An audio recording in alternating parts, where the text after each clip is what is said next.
Imagine being 14 years old, wrapped in fine clothes your family could barely afford. Linen dyed with care, borrowed jewelry that once belonged to a relative who never married, sandals polished until they reflected the light. Your mother fixes your hair again and again, weaving fresh flowers into it, pretending her hands aren't shaking. Your father stands nearby, quiet, watching the moment the way a man watches a deal reach its final step. Your brother looks away, tapping his leg, eager for the day to end. Everyone calls this an honor. Everyone says the goddess has chosen you. No one explains why the older women nearby refuse to meet your eyes. No one explains why their smiles feel heavy, not joyful. Before the sun goes down, a stranger will decide the value of your body, and they tell you this is kindness. The temple gates shine in the afternoon light, gold burning bright enough to hurt your eyes. The massive ziggurat towers above, layer upon layer of stone stacked like judgment. From far away it looks holy. Up close it smells of people. Incense fills the air, thick and sweet, struggling to hide the scent of sweat, oil, smoke, and boiled grain. Priests move silently through the courtyard. Slaves carry baskets of offerings, silver clinking softly beneath cloth. Somewhere inside, beyond perfumed curtains and locked doors, a ritual waits for you. It has been waiting longer than you have been alive. A soft rope crown is placed in your hands. Your name is pressed into clay by a practiced stylus. A single silver coin rests nearby. Soon, you will understand why it is there. Soon, you will learn this ritual is not about faith, but ownership. Belani stands at the edge of Ishtar's temple with other girls placed beside her in careful lines. No one speaks loudly. No one laughs. Some of the girls are older, their faces calm in a way that feels practiced, as if they have already learned not to react. Others are younger, eyes wide, trying to smile because everyone expects them to. A few keep staring at the ground, as if the stone floor might offer an escape if they look long enough. A woman steps forward and places a thin cord into Belani's hands. It is light, smooth, and neatly braided. A crown for the holy, the woman says quietly. The cord is lifted and set on Belani's head. It does not glitter. It does not make her feel chosen. It presses gently against her skin, firm enough to remind her it is meant to stay. Belani smiles because the girls beside her are smiling. She eats the barley cakes given to her. She drinks the sweet beer without tasting it. She bows when she is told to bow. She repeats the hymns, her voice small and uncertain beneath the heavy chanting that fills the courtyard. The words praise Ishtar, goddess of love, war, fertility, and power. They promise safety, abundance, and strength for the city. They promise everything except understanding. Later generations would describe scenes like this without hesitation. Women seated with rope crowns, men passing by, choosing. Centuries after that, scholars would argue the meaning, claiming the ritual was misunderstood or exaggerated. The clay tablets offer no debate. They list names. They list offerings. Silver, grain, dates, calm records made to count, not to question. This is where devotion begins to look less like faith and more like exchange. And Belani, standing silent beneath the rope crown, does not yet know how tightly that exchange will bind her.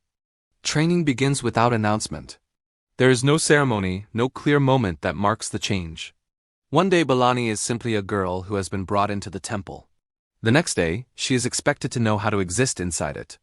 No one explains this shift, it is understood. Music comes first. She is taught rhythm and timing, how a slow beat can calm a space and how silence can make people lean closer. She learns when to lift her voice and when to let it fade. Dance follows, not wild or joyful, but measured and controlled. Each movement is practiced until it looks effortless. She is taught how to draw attention without ever appearing to ask for it. Perfume is introduced next, not as beauty but as purpose. Small jars of oil are opened one by one. She learns which scents suggest youth and which suggest experience. Which oils are meant for merchants, which for soldiers, which for travelers who will leave by morning. Nothing is random, everything has a reason. A woman named Iltani oversees much of this instruction. She speaks gently and clearly, as if explaining daily chores. She corrects Belani's posture, guides her hands, adjusts the angle of her gaze. This is how you lower your eyes, she says softly. Not too quickly. Not too slowly. It must look natural, like you are choosing it. One afternoon, a young scribe appears with a fresh piece of clay. He presses Belani's name into it with careful strokes. As he works, he murmurs a word barely louder than the scratch of the stylus. Kadisu. Sacred woman. The title sounds important, even honorable, but it sits heavy in her chest. The priests explain the meaning in calm, reasonable voices. To please Ishtar is to please Babylon. To please Babylon is to ensure strong harvests, healthy births, safe trade, and victory in war. The logic is smooth and complete. No one mentions cost. No one speaks of choice. The city comes first. It always has. Belani listens, nods, learns. She does not yet understand that the lessons are not meant to prepare her for a role, but to replace her life entirely. By law, the Kadisu are considered protected. The priests explain this carefully, as if it should bring comfort. Belani is told that she will receive wages, that she will have legal standing uncommon for women of her time. She will wear clean linen. She will be educated. She will learn to read sacred signs pressed into clay. From the outside, it sounds like status. It sounds like safety. But no one explains what protection does not include. The clay tablets list payments and duties. They record silver, grain, dates. They note offerings brought in and portions set aside. They do not record consent. They do not record departure. Once a name is pressed into clay, it stays until it is no longer useful. When night comes and lanterns are lit, the temple changes. The outer gates close, heavy wood sealing the sacred space from the city beyond. Inside, the air grows quieter, heavier. But men still enter.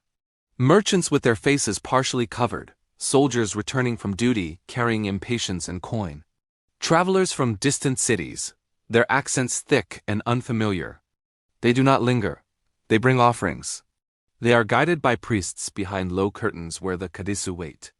Coins move from hand to hand with practiced ease. Portions are separated for sacrifice. Everything else disappears into the temple's stores. Belani watches an older woman leave the enclosure one evening. Her posture is perfect, as if trained over many years. A single coin rests in her lap, her fingers folded neatly over it. Her eyes are calm, trained not to linger on anything too long. No one shamas her. No one mocks her. The city respects her service. And yet, her life has already narrowed beyond recognition. She will not marry as other women do. She will not build a household of her own. Her future has been decided without a single spoken command. No one threatens Belani. No one holds her down, still. Nothing belongs to her time. A woman who cannot leave is not choosing to stay. Days begin to follow a strict order. Bells wake Belani before sunrise. Rations decide what she eats and when. Names spoken by priests decide where she goes and what she does. The work itself becomes familiar. The rituals lose their sharpness through repetition, turning into something dull and expected. What weighs on her most is not the ritual, but the hours that follow. When the chanting fades and the incense thins, when the noise of the city slowly creeps back through the walls, the temple feels smaller than ever. It is in those quiet moments that the future disappears. Girls vanish without warning. One day a mat is folded and removed. A space is empty. By the next day, another girl lies there as if nothing changed. No explanation is offered. When Belani finally asks where the older women go, Iltani touches her hair gently, the way a mother might, and says, "To the goddess." Her voice is calm. Her eyes tell a different story. As the seasons turn, the temple becomes familiar in ways Belani never wanted. She knows the corridors well enough to walk them in darkness. She recognizes footsteps by sound alone, can tell a merchant from a soldier before seeing his face. She learns the dull final sound silver makes when it strikes a clay bowl and how quickly each coin is counted, sealed, and stored away. An accountant once tells her she brings good fortune. He smiles as he says it. Belani looks past him at storerooms stacked high with grain and sealed jars of silver. She understands exactly what his praise means. Inside the temple, the Kadisu are spoken of as sacred. Outside, their names are lowered in conversation. They exist in a narrow space between honor and use, respected and consumed at the same time. The law carefully supports this balance. It lists privileges and wages. It does not list limits. It does not name an ending. At night, lying on her narrow mat, Belani thinks of wet barley fields after rain. She thinks of her mother's hands smoothing her hair on that first morning, the rope crown resting lightly against her temples. She wonders how long perfume can hide exhaustion before it becomes just another layer covering it. The calendar shifts quietly, marked by fresh lines pressed into clay. Preparations for the New Year festival begin across Babylon. Streets are swept, banners raised, hymns practiced. To the public, the festival is about renewal, fertility, and hope. It promises a future shaped by divine favor. Inside the temple, preparation feels different. Slower. Heavier. Every step is measured, every mistake unacceptable.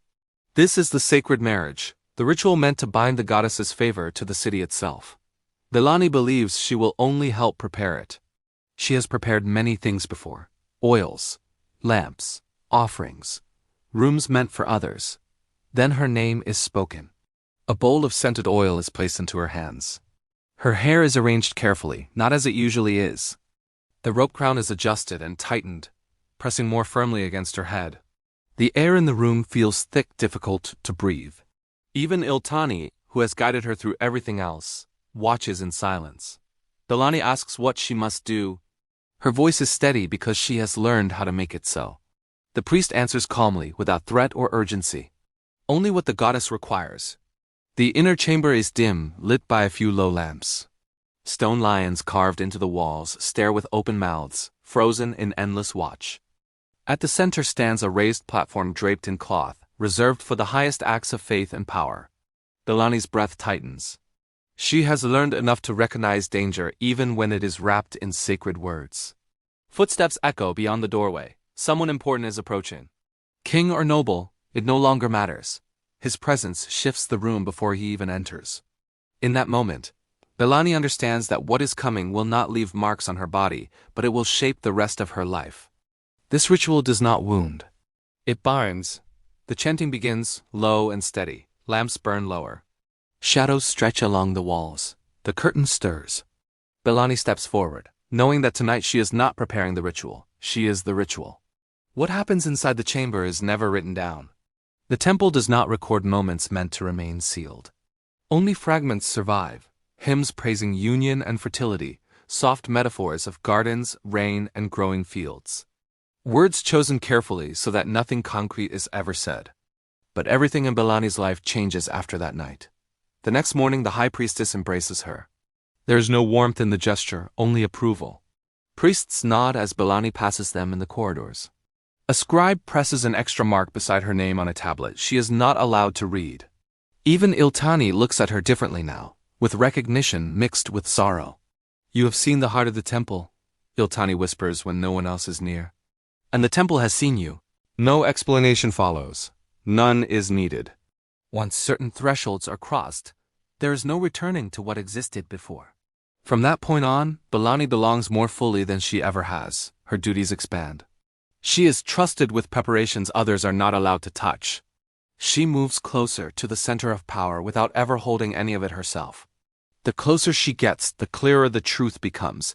The temple does not reward devotion. It consumes it slowly and completely. Time passes without announcement. The rituals blur together, separated only by the weight they leave behind. Older women disappear, as they always have. Their mats are folded. Their space is filled.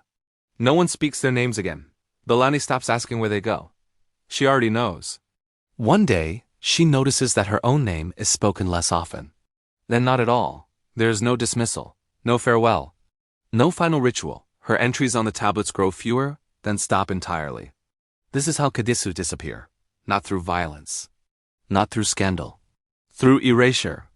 The system has taken what it needs. This is how countless lives ended inside Ishtar's walls. Not with noise. Not with outrage. With silence. Scholars argue over these rituals because argument feels safer than conclusion. They debate translation, metaphor, intention. They soften language until it becomes distant and abstract, something easier to accept. But the tablets do not soften anything. They show a system that worked exactly as designed. Names entered, payments recorded, roles fulfilled. Then the names stopped appearing. Some women entered willingly, drawn by status or survival. Others were sent by families with no other choice. A few gained influence for a time. Most faded without trace. Belani lived in the middle, shaped by a system that lifted her just enough to make her useful, then absorbed her completely. History does not preserve voices like hers. The temple recorded silver and grain, not fear, not regret. It did not record what she believed in the end, whether she still trusted the goddess or simply learned to stop hoping. It did not record longing, it recorded transactions. The temple is gone now. The ziggurat has collapsed into dust. The chants have fallen silent. Stone lions lie broken beneath layers of sand. Yet the questions remain. What does devotion become when it is measured and priced? What happens when sacred language is used to organize ownership instead of faith? Belani survives only as a name once pressed into clay, then erased when it was no longer needed. A life counted, used, and quietly removed from the record. And that absence speaks clearly. It tells us why later generations tried to bury these rituals beneath denial. Not because they were insignificant, but because they revealed too much. It tells us that even the brightest temples can cast the longest shadows. And it reminds us that when history grows uncomfortable, silence is often the final offering.